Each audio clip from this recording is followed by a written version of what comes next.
ছেলেদেরকে সুসংবাদ দিন, তার মানে বিপদে ধৈর্য ধারণ করতে হবে। প্রিয় ভাইয়েরা, ইন্নামাস সাবরু ইনদা সাদামাতিল উলা। বিপদে আমরা অনেক সময় প্যানিক হয়ে যাই, অস্থির হয়ে যাই, কি করব, হতাশ। না, মুমিনরা হতাশ হয় না, ধৈর্য ধারণ করে। কি করে? কি করে?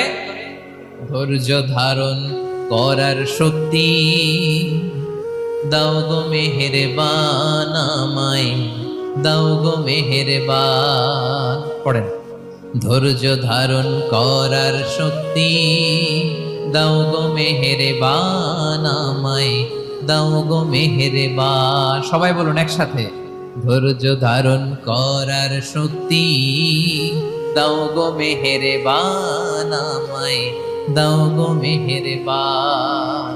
বুকের ভেতর ব্যথার নদী বইছে অবিরা, বইছে